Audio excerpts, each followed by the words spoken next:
Marriage में शक या सस्पिशन एक ऐसा जहर है जो आपको अंदर से खोखला कर देता है। एक ऐसी दीवार जो आपको अपने ही घर में अजनबी बना सकती है।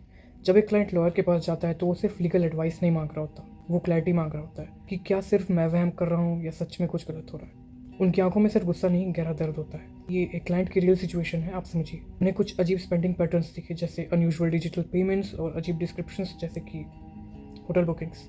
उनके लिए सिर्फ फाइनेंशियल ट्रांजैक्शंस नहीं थे, वो उनके भरोसे पे एक चोट समझिए। It's emotionally draining. लेकिन यहाँ पर ज़्यादातर लोग एक बहुत बड़ी गलती करते हैं और यहीं रुकना ज़रूरी है। इमोशनल होकर वो डिटेक्टिव बनने की कोशिश करते हैं, जैसे फ़ोन चेक करो, सब कुछ निकाल लो। Listen to me very carefully. Court में आप इलीगली ऑब्टेन किए गए एविडेंस पर रिलाई नहीं कर सकते। किसी का प्राइवेट डेटा हैक करना, रिकॉर्ड्स निकलवाना या बिना परमिशन के मैसेजेस पढ़ना, ये अनएथिकल तो है ही पर इलीगल भी है। तब आप सिर्फ कानून नहीं तोड़ रहे, आप अपनी क्रेडिबिलिटी खो रहे हो। गलती उनकी है, पर अगर आपने गलत रास्ता चुना तो कोर्ट की नज़रों में आप गुनहगार लगने लगोगे।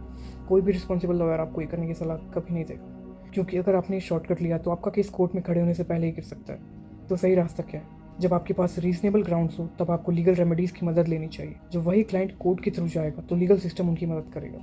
जब आप कोर्ट के थ्रू जाओगे तो वही रिकॉर्ड्स जो पहले सिर्फ शक थे अब सबूत बन जाएंगे। कोर्ट्स के पास पावर होती है रिकॉर्ड समन करने की और डिस्क्लोजर्स मांगने की। जब आप ड्यू प्रोसेस फॉलो करते हो तब आपका केस शक से निकल के एक स्ट्रॉन्ग लीगल पोजीशन पे खड़ा होता है। तब आप बेचारे नहीं रहते, आप एक ऐसे इंसान बन जाते हो जो अपना हक मांग रहा है विथ डिग्निटी एंड स्ट्रेंथ।